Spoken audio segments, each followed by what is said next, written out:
smells worse over here than a dozen rotten eggs dropped in a vat of vinegar. Well, don't come over. Not like you're buying anything. If I don't come visit your tunnel, who will? Wouldn't you like to know?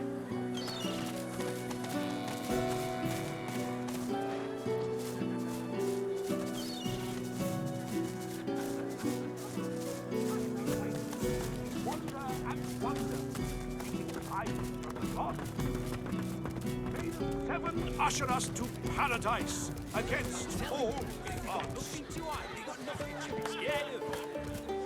Yeah, you're good with the match and taking anyone off.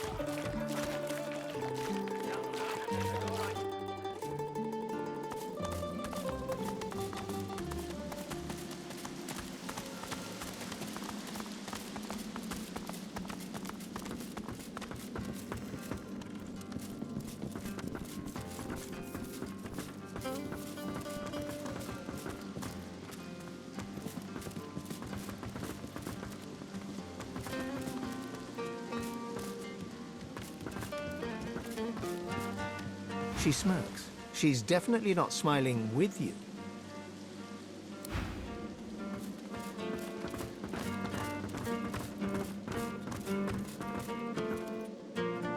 Hail. What a pretty young thing you are. Call me Dorothea. She draws close. You feel her breath on your neck, hot, moist. Oh, yes. I have something that you want. But I only bargain with those I deem deserve. Are you worthy of my gift?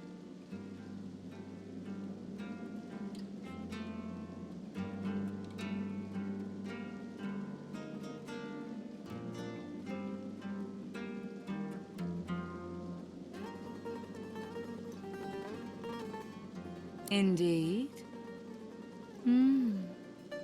This is acceptable. You are nearer the one than most self-described heroes I've known. So, tell me, are you ready for me to grant you your greatest desire?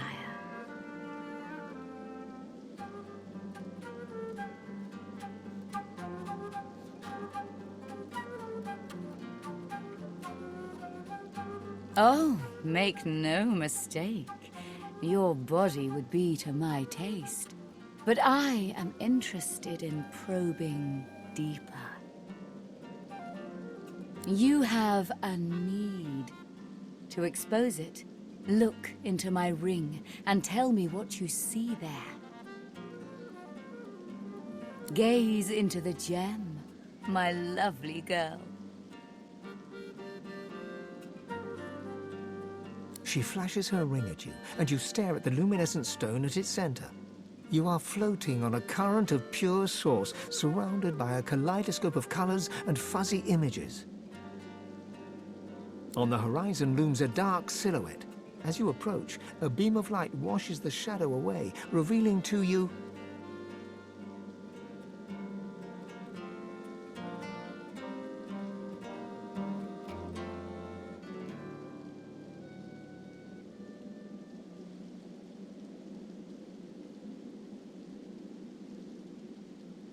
Yes, I see you clearly now. It is power you seek. To conjure maelstroms and command the light to drive away shadow. I will fulfill this desire. In return, I ask for one thing in return. A kiss. Most delicious. Meet me around the corner, and come alone. An audience is not required.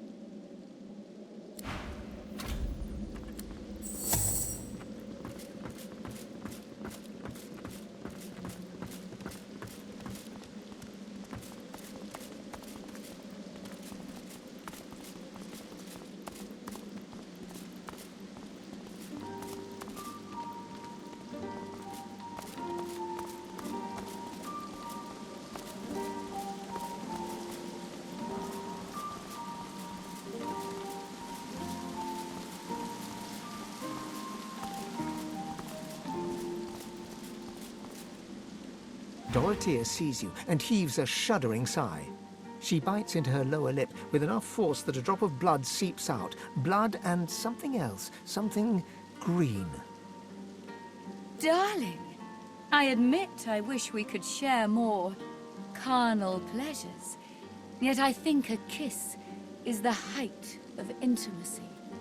Now come closer and receive your soul's desire. You draw closer and close your eyes, eager to feel her lips on yours.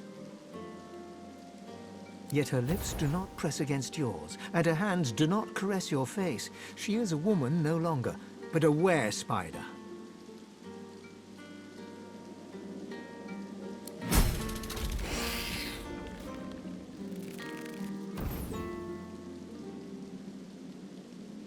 Her fang painlessly sinks into your neck. You still hear her words, though they sound muffled, as if filtered through a glass wall. You desired power, and so it's yours. My venom seeps into every pore. We part ways now. I'll remember this moment.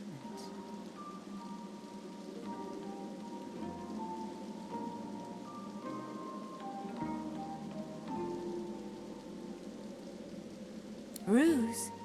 I took only what I asked for, and gave you the gift I promised. She kisses her forefinger, then presses it against your forehead. Now go.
My good lady, I see that you accompany no other than His Royal Majesty, the Red Prince.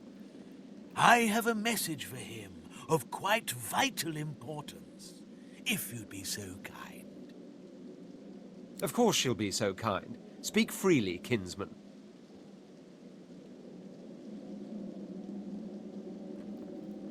Directions, milady. I was bid to send you to none other than Bramos the Wanderer. The greatest of all dreamers was waiting for you here, my prince. But... He looks around the hazy room with hasted eyes. The House of Shadows stirs. The Honorable Bramos sensed them closing in. He had no choice but to flee from Driftwood. A little ways east he went, in search of safety, to an encampment of paladins. You will find him there, Majesty. And with that, I have told my tale. Indeed I am. We will follow your directions. You have my thanks, kinsman. Prince of Princes, I am humbled and grateful. He bows deeply before the Red Prince, as reverently as one would before a god.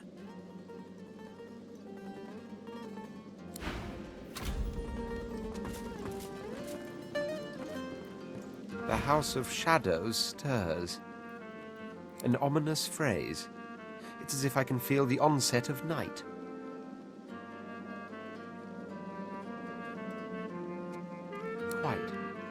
But you must realize that until a short while ago, the very existence of the House of Shadows was a mystery to us. If this thing of darkness steps into the light, it must be desperate. And desperate means dangerous. Who said anything about fear? I hardly know the meaning of the word. But I suppose you do have a point. If they are dangerous, we will simply have to be more dangerous. And if they fear, we will prove worthy of their dread. Onward, then. Let them strike when they may. We shall be ready for them.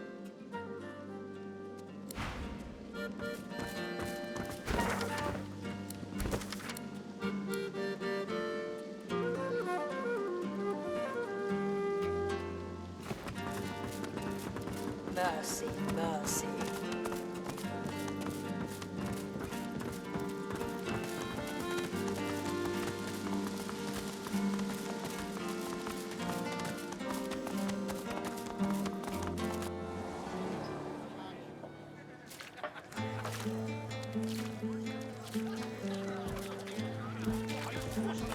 A most violent incident.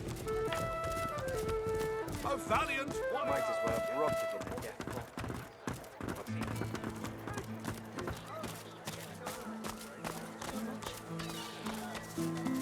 You're safe among friends. Never forget it.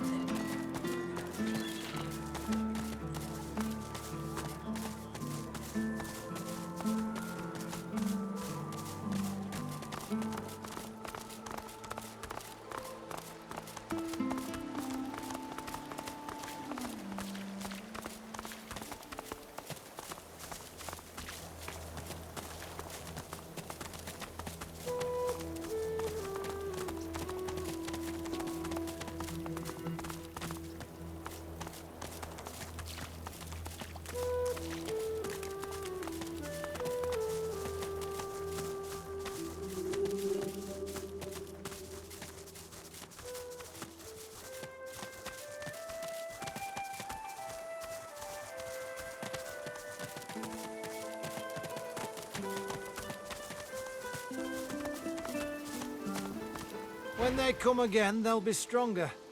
I doubt we'll hold, but hold we must.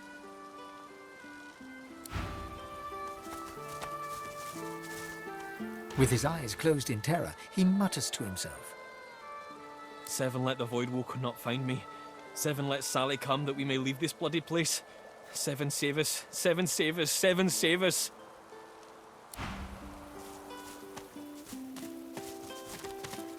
Careful now. That's a trap.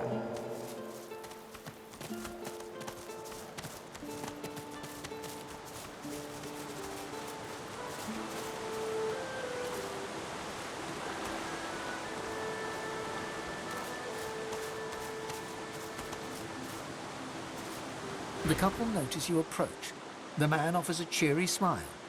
The woman watches you a little more warily, her arms crossed in front of her.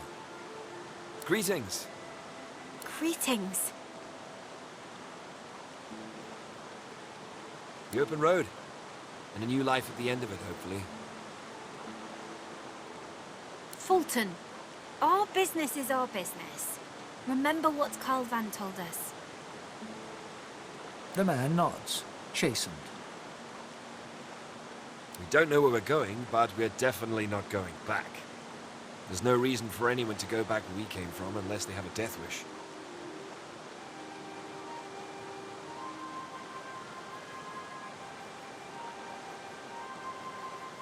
We heard that our homes are likely gone. Void-woken. We'd be dead with everyone there if we weren't forced to meet in secret. Fulton's a sorcerer. I don't care about that. I love him. But too many people from where we come from would care.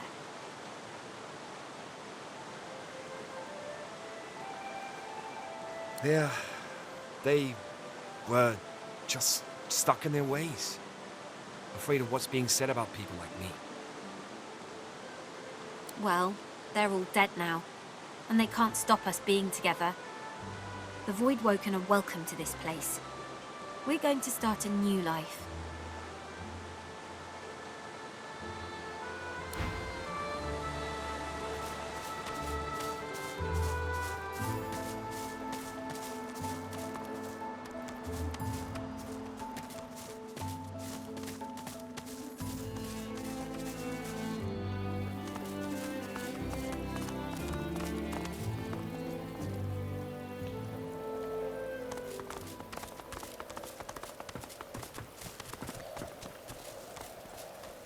heard you might be coming through this way. Good on you for the help you gave Loar. Good on you indeed. Happy to. Some of that stuff's not bad, friend. It's a little better now if I say so myself. Good luck to you.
The dog growls and bares its teeth at you in a wide, unsettling grin.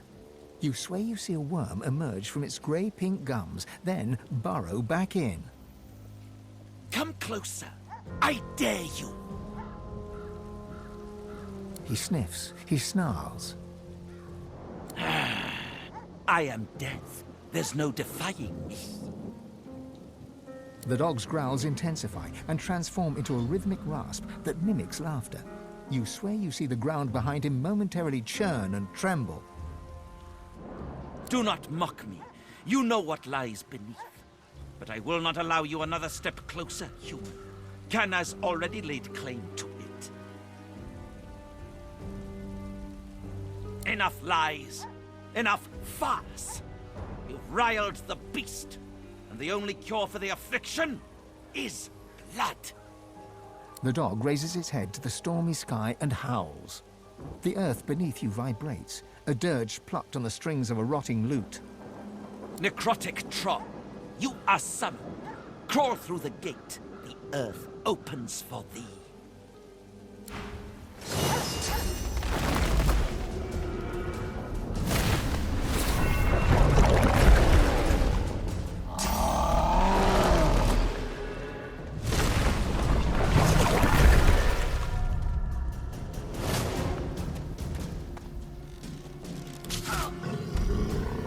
You're not trying to escape, are you?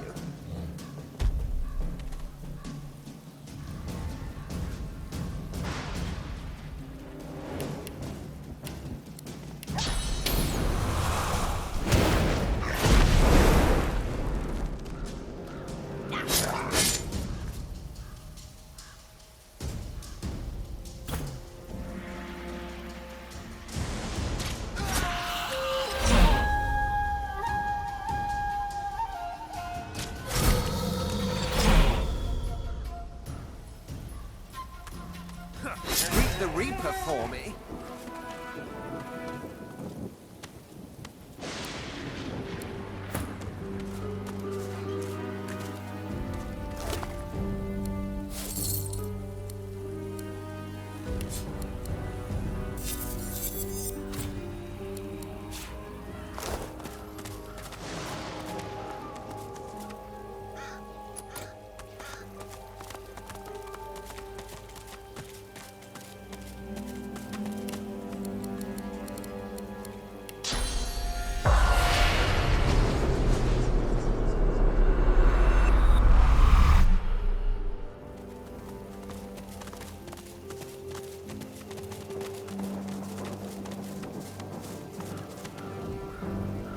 It's hard not to feel some pride in reptilian engineering. I watched an elf spend hours trying to force his way into a lizard's chest. Eventually, he threw it into the flames. But still it sits there, indestructible. He did not leave empty-handed, unfortunately. I pity the poor salamander that he dragged back to his ghastly home.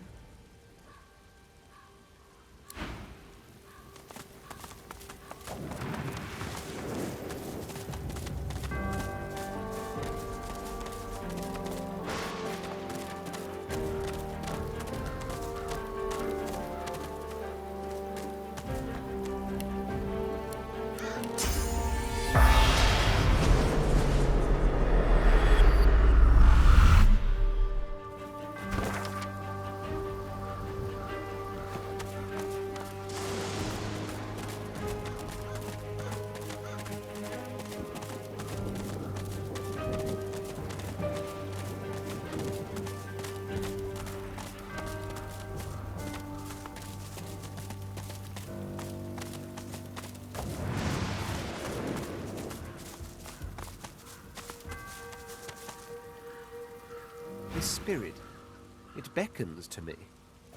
A lone witness to the carnage that must have happened here. I must speak with it. There is an urgency in its bearing that cannot be denied. The Red Prince addresses the lizard spirit. He turns out to be a dreamer, long dead, who speaks archaically and sings in a truly ancient tongue. Rav Mudon, Anan Agent, Vetu Duran. Like a lullaby, the melody lulls them both to sleep until, with a start, the Red Prince wakes once more. My word. Even I, not in my wildest, most demon-lusting dreams, could have guessed a destiny such as this.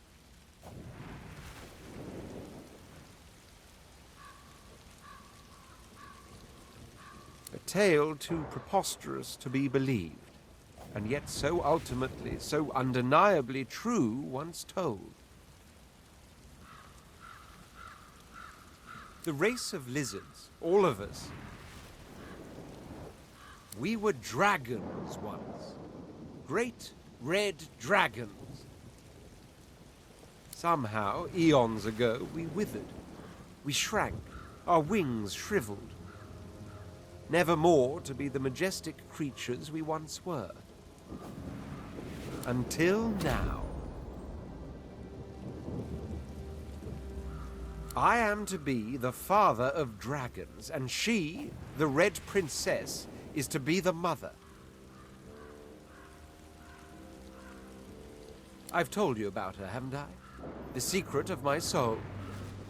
All my life I thought she was but a dream within a dream, but she is real.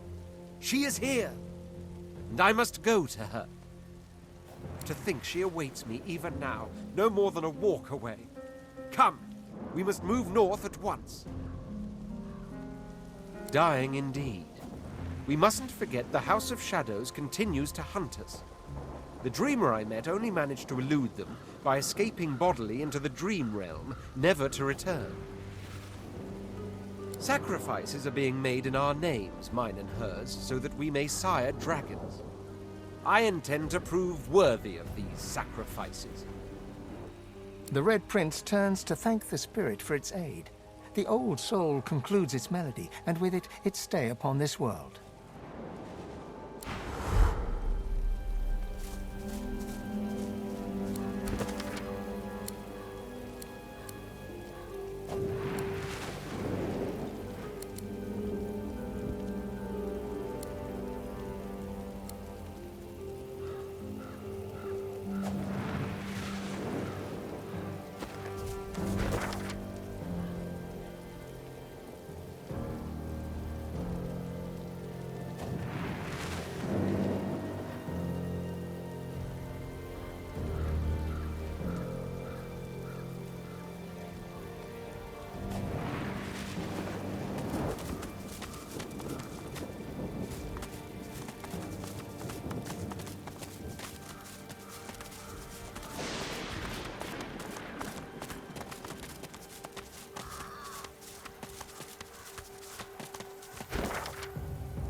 As you approach, the salamander turns its head away, twisting its snout into the air.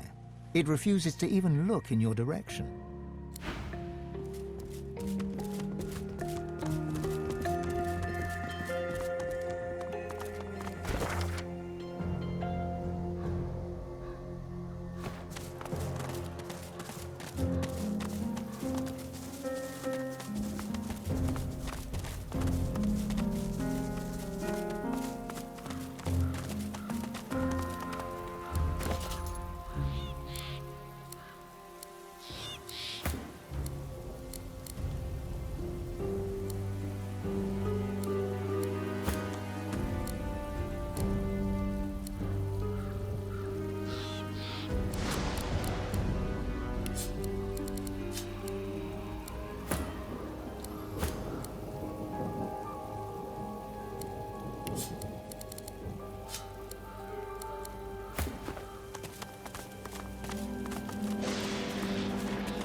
The Red Prince stands stunned when he sees the woman you were about to address. It is she. The woman I've dreamt of since birth. The secret of my soul, my sweet lady, it is an honor. He approaches her, goes down on one knee, and courteously kisses her hand. You do not disappoint, my prince. You are every bit the gentleman they said you'd be. How very pleasurable, is it not, to finally meet in the flesh? For it is very much in the flesh that we must meet after all. Become one.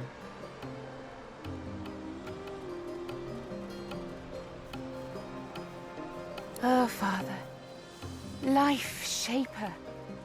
That is what the goddess called you. How good of you, dear prince, that you have come to shape life in me.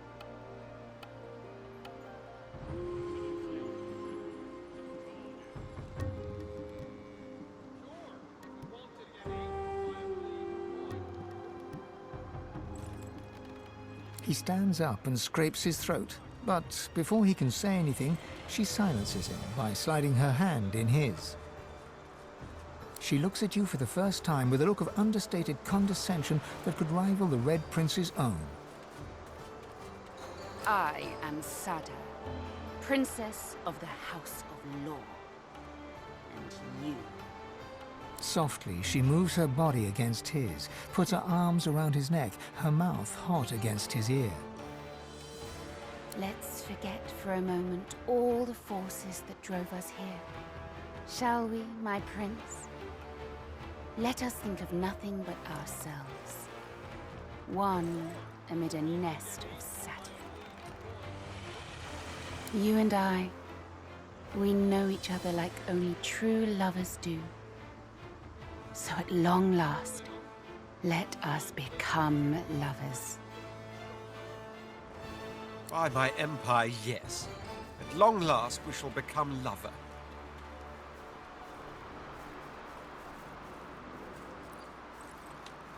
Quite. Why don't you, enjoy a nice stroll?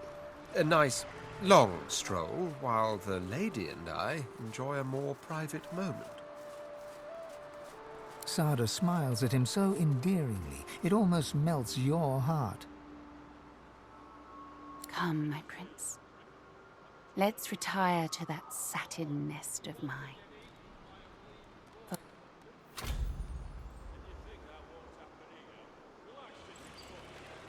Sada and the Red Prince enter the wagon, close the door behind them. Nothing for it but to wait until they re-emerge. A sound reaches you from the wagon, some kind of moan.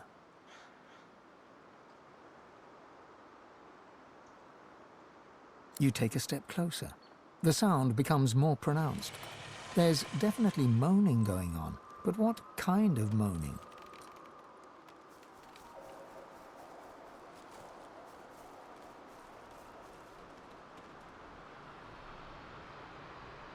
You place an ear against the wagon, and you listen.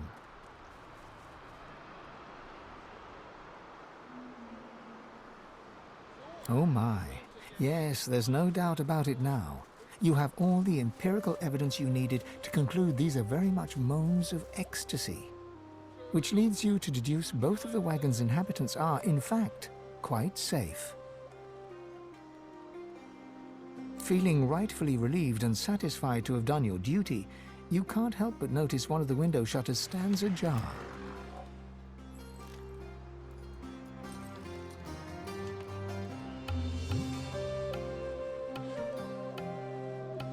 You stand on your toes and look into the window. Golly, this is the first time you see the beast with two backs and two tails. Holy, that is highly educational indeed. You wonder if... Uh-oh. Sada is looking you right in the eyes, and she seems none too pleased. There's a hustle and a bustle and a rush of naked bodies. Next thing you know, the Red Prince has opened the window, grabbed you by the collar, and lifted you up into the air. What in the name of Damien's demon-kissed arse do you think you're doing?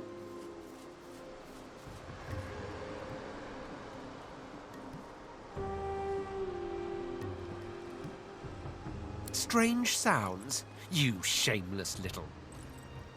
Without a further word, the Red Prince releases his grip, and you fall to the ground with a rather hard thud. Overhead, you hear him close the shutters with a bang.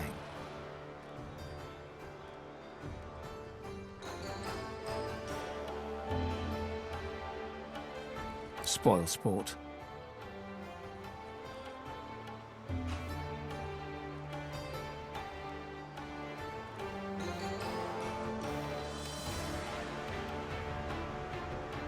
Several hours later, Sada and the Red Prince exit the wagon hand in hand. He glares at you and is about to say something when you suddenly witness a group of lizards appearing as if out of nowhere.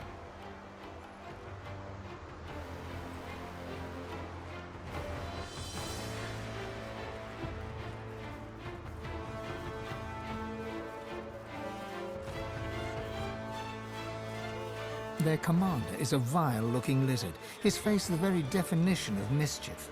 Chuckling, he addresses the couple. Well, well, well, look who's coming up for air.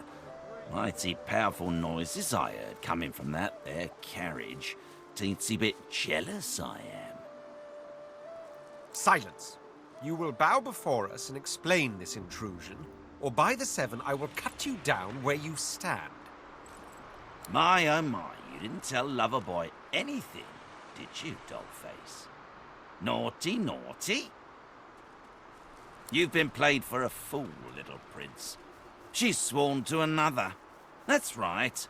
Your boo is betrothed to a very different kind of king. All she needed from you was a dollop of prophecy juice. I dare say she got it.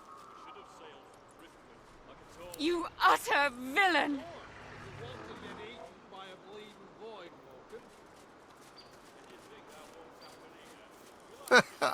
Oh, well spoken. Advice I will duly follow. The Red Prince gently cups Sada's face in his hands. Sada, my sweet, our meeting has been shrouded in mystery, but know that I'll do right by you. Know that I love you. And I love you. Together we will brave it all. Even the king. Oh, ain't that as sweet as a bowl full of peaches? Hate to be that guy, but I gotta break up the party now. Time for you and your belly full of litter to crawl back to the king, darling. Gonna get me some private time with Prince Charming myself. He grins widely, revealing rows of blackened teeth. I've always had a soft spot for red meat.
Reaper for me.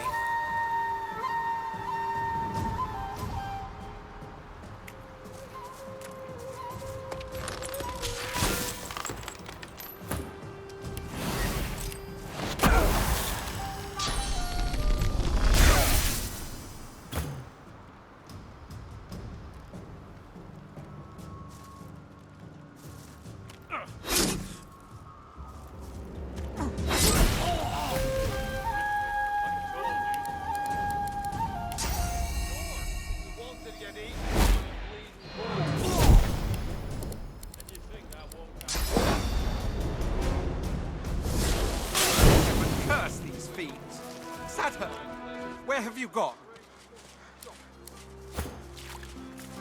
The Red Prince fondles a satin handkerchief, his face a scowl, his eyes two ember spectres. She gave me this handkerchief. Something to remember her by. Who would have thought so soon would come our parting? The longing of a lifetime squeezed into a few short hours of perfection, only to end with blood and bereavement.